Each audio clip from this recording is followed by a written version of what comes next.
Hello and welcome back to my Practice Magic software training. In this video, I'm going to demonstrate how to fill out and submit an event report. For this demonstration, I'm logged in as an RN, and as you can see in the task window, there is a notification informing me I need to fill out an event report. Before proceeding with the event report, if you need to get preliminary information about the incident, click the Select button next to the notification.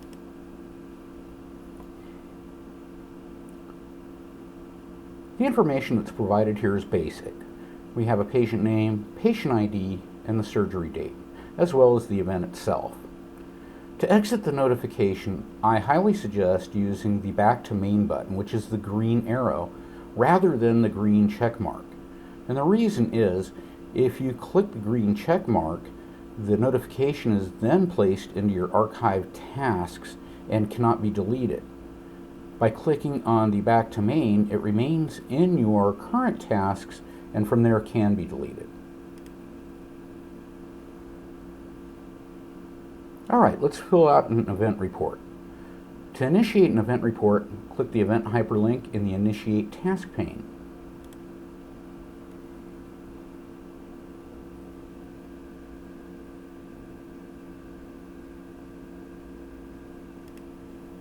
And this will take you to the Risk Management Event Report form. The majority of fields here are selections with a few standard text fields. All fields with the exception of next action date are required, and required fields are always marked with an asterisk next to the form. In addition, some event reports require attachments, and when it's time to submit the report, a window will open telling you exactly which events require those attachments. Before we get started though, I want to point out a known issue and how to rectify it. If while filling out an event report you get interrupted and have to leave, the system will automatically log you out after a period of time. Now whether or not you've entered information, the report itself will not save, but the task will appear within your task window. Along those lines, if you press the Cancel button, the green arrow, an event shell will also be created within your task window. Now these shell tasks that get created have no content, and I suggest deleting them so your task window doesn't get cluttered with them. Let me demonstrate. I'll click the Cancel button. I've got nothing filled out, and when my task window appears, I have this event shell sitting here. And I can tell it's a shell because in the type column all it will say is event. Now, had it been an actual event report, I would have seen a step number next to it. So the lack of a step number tells me it's a shell, it has no content, and I can delete it. To verify this, I click Select, and when it opens, you'll see that there is no information collected here. So again, one of two things you can do. You can fill out the event report from here if the information's fresh in your mind. If, however, you start getting a lot of these shells, I suggest delete them from your task window and start a fresh event. So to delete it, click in the checkbox to the right of it, and then click the red X at the bottom of the task window to delete it. You'll get a confirmation, click OK, and now the event is gone from your task. Alright, back to the event report.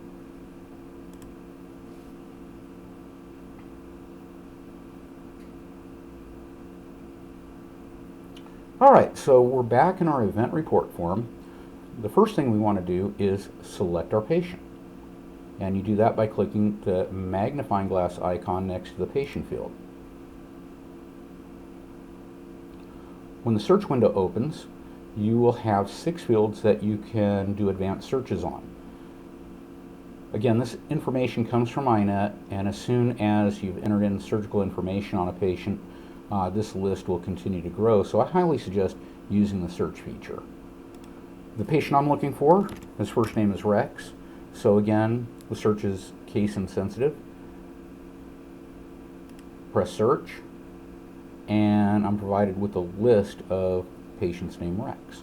Now I know the procedure date took part on May 8th, so I will highlight that line.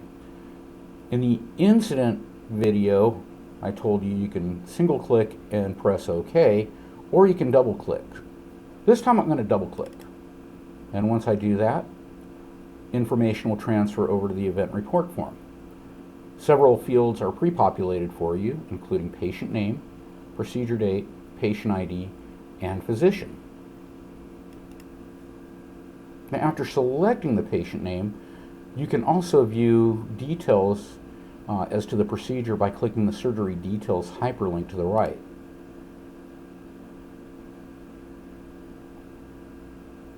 And here you'll be provided with all the information that was entered into the surgical information tool, including all the folders of the patient, documents, and photos.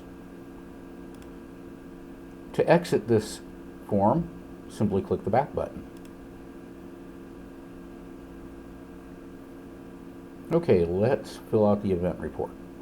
First off, I'm going to select the event date, and that was the date of the procedure.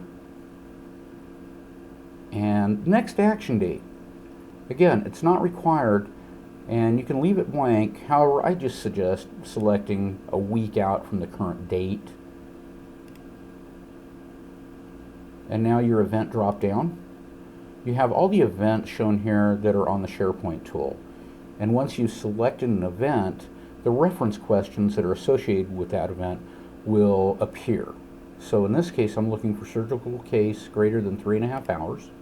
And once I click that, my reference questions appear. So I have how long was the case, and I believe it was 260 minutes. And I'll just answer the rest of the questions rather than put ASDF and not have the report returned.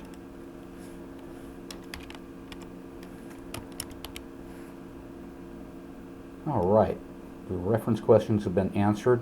We move down to the description field. And this field has a limit of 1,000 characters. And as you're typing in here, you will see a character counter over on the right-hand side that will let you know how many characters you've typed. Now, if you go beyond the 1,000 character limit, a window will pop open telling you that much, and you'll need to remove some of the characters to bring it within that 1,000 character limit. Further down the report, some more selections to make. And physician notified is always default yes. We come to the outcome closure field, and once again, it has a 1,000 character limit, so I will keep it to that. Well beyond that. And if we go further down our form, we find the comments window and the attach files window. So if you need to attach a file, simply press the green plus button. That will open up the browse window. You will simply type in the subject of the file and click the browse button to navigate to the file that you want to attach. You can add an optional description, and to attach the file, press OK. In this case, I'm not going to attach any files, so I'll cancel out. Same thing with comments. If you'd like to add a comment to this report, simply press the green plus button. The comment window will open. You can add a comment and press OK to add the comment to the window. Once again, you get a preview of it, who made the comment and when they made the comment, and if you need to see the full comment, click the icon to the right. Okay, it looks like my event report is ready to send. To submit it to risk management, simply click the mail icon, which is submit, and when you do, that little message window will open telling you what attachments you need to include depending on the event that was selected. So in my case, I don't have any attachments to place with this report, so I'll simply click the green check mark, and that will finish submitting the report.